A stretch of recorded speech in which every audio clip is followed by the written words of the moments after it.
Welcome back to Movie Recaps, the place where movies with danger, suspense, and heart-pounding twists come alive through storytelling. But today's film takes us deep into the wilds of South Africa, where one family's trip becomes a terrifying fight for survival against a predator unlike any they've ever faced.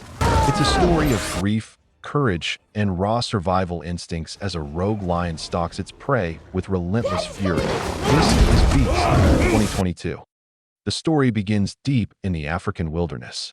Armed and calculating, they drag their bait into the heart of the bush. The poachers lie in wait, rifles steady, fingers eager. Gunfire erupts in sharp, merciless bursts. The jungle echoes with the thunder of violence, and lions collapse to the ground. The poachers, thinking themselves victorious, approach the clearing. The ground is stained with blood. 3 lions lie lifeless, their dignity stolen for profit. Yet something feels wrong. One of the men, Abdullah, hears the faint but terrifying echo of a roar. The sound vibrates through the trees like a warning. Driven by arrogance, Abdullah ventures into the shadows, only to stumble upon fresh claw marks carved deep into a trunk. The scene shifts. Daylight breaks over the savannah, and we meet Dr. Nate Samuels, portrayed with quiet strength by Idris Elba. Beside him are his daughters, Nora and Meredith, or Mare, as she's affectionately called. Together they travel to Africa, a trip meant for healing, a trip meant for reconnection. Their guide and friend, Martin Battles, played by Charlton Copley, greets them warmly. He's a man of the land, a conservationist with a deep respect for the wild. At their temporary lodge, Nora immediately asks for the Wi-Fi password, her teenage world still tethered to technology. Martin chuckles and informs her that here, in this untouched stretch of earth, there will be no internet, no cell service, for 10 long days. The wilderness is both sanctuary and isolation. That evening, Nate shares photographs of their late mother, evoking painful memories and tender silence. At dinner, however, grief transforms into conflict. Mare lashes out, accusing Nate of absence during her mother's final year. Her voice shakes with anger, with loss, with the feeling of betrayal.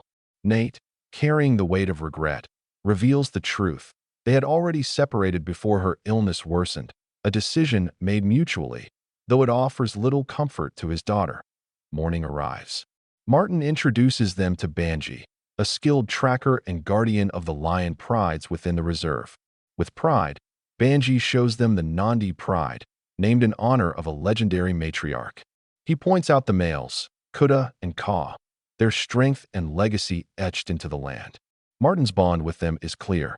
He raised them as cubs, only to release them back into the wild when they were ready.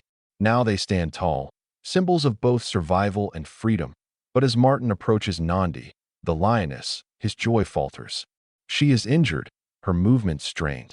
When he dares to come closer, her growl cuts the air, and Kuda intervenes, shielding her with protective force. Martin steps back, troubled. He explains that Nandi was attacked by poachers who now hunt lions, elephants, and rhinos alike.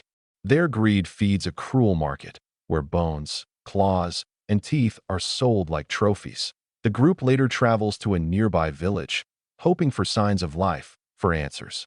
But what they find chills them to the core. Silence, desertion, homes abandoned as if frozen in time. Nate senses unease. As he ventures deeper, a horrifying discovery stops him cold. The villagers are not missing. They are dead, every soul slaughtered, their bodies torn apart. The brutality is unlike anything he has ever seen. Martin, pale with disbelief, admits the unthinkable. It was the work of a lion. Yet lions don't kill this way. This is not hunger, not survival. It is vengeance. Nate feels the weight of dread pressing in, realizing that something extraordinary and dangerous stalks them. As the group regathers, panic strikes. Nora is missing. Nate's heart pounds as he hears her screams echo from the distance.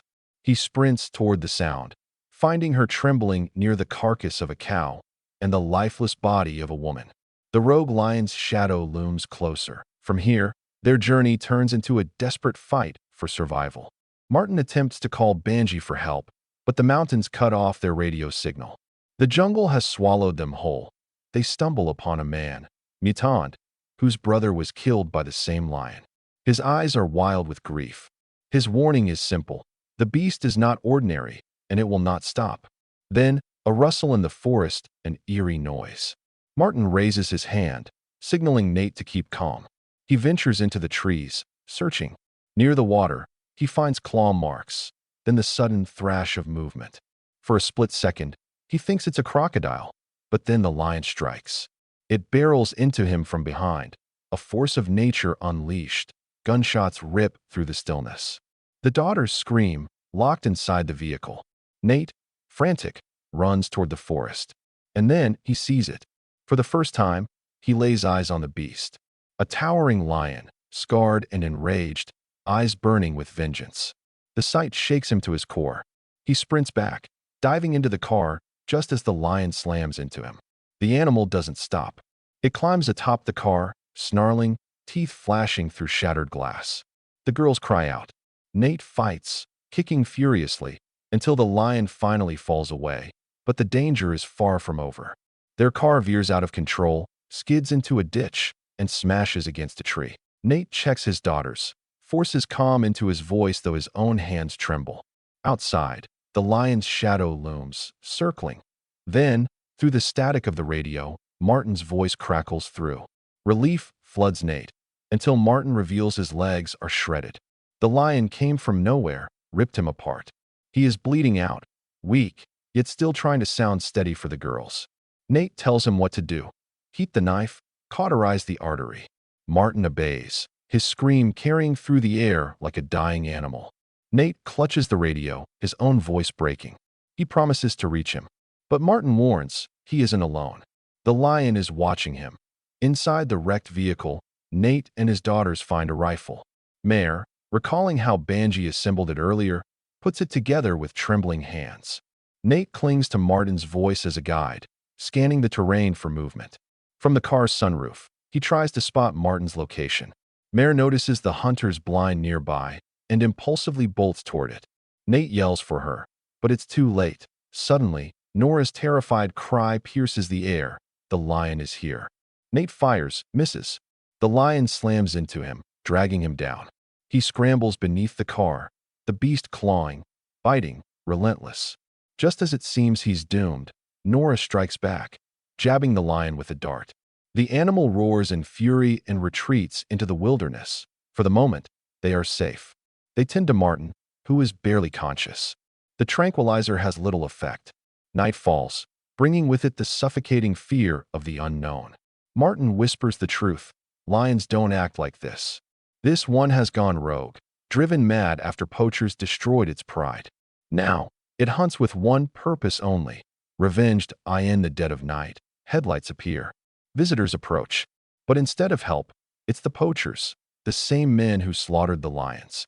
Armed, suspicious, their leader, Keys, demands money in exchange for assistance. Nate reluctantly agrees, but tension grows when Keys notices Martin. He recognizes him as an anti-poacher, and fury erupts. They grab Nora, strike Nate, chaos unfolding, and then justice arrives. The rogue lion charges into camp, a storm of claws and fury. The poachers scatter, firing wildly. Nate seizes the chance, pulling his daughters back towards safety. He tries to steal the poacher's truck, only to find the key missing. In the forest, he hunts for it. The lion stalks him, patient, relentless. At one point, he climbs a tree to escape, hurling a snake down at the beast in desperation. The lion roars, furious, but is momentarily distracted. By sheer will, Nate retrieves the key and a gun. Back at the car, the lion strikes again. This time, Martin, broken but unbowed, makes his choice. He orders the girls out, stays behind, and detonates the vehicle. The explosion shakes the earth, consuming both him and the beast. In a single act of sacrifice, Martin gives them hope. The silence that follows is not peace. The lion still lives. Nate leads his daughters through the night, back toward the old school. Mare is badly injured, weak, and fading. Nate tends to her, promising they will survive. But the lion isn't done. It follows, always a step behind. Soon, it corners them. Nate makes his choice. He will face the beast alone. He instructs his daughters to hide, to lock the doors, no matter what. Stepping into the open, Nate confronts the lion. The fight is primal, brutal, man against nature. Nate is battered, torn apart, but he does not yield. As the lion prepares to finish him, salvation arrives. Kuda and Ka, the surviving lions of the Nandi pride. They hurl themselves at the rogue, fulfilling their instinct to protect their territory. The battle is ferocious, a clash of titans. Finally, together, they bring the rogue lion down. Nate collapses near a tree, his body shredded, his spirit spent. Darkness threatens to claim him. But then, voices. Banji and his rangers have arrived. He is saved. The final moments unfold in quiet reflection. Nate wakes in a hospital bed, his daughters at his side. They survive the nightmare, bound tighter now by fire and blood. Later, they return to the same forest where their mother once stood, capturing a photograph together, a symbol of remembrance, of survival, of family. The beast is dead, but the memory of its wrath will never be forgotten.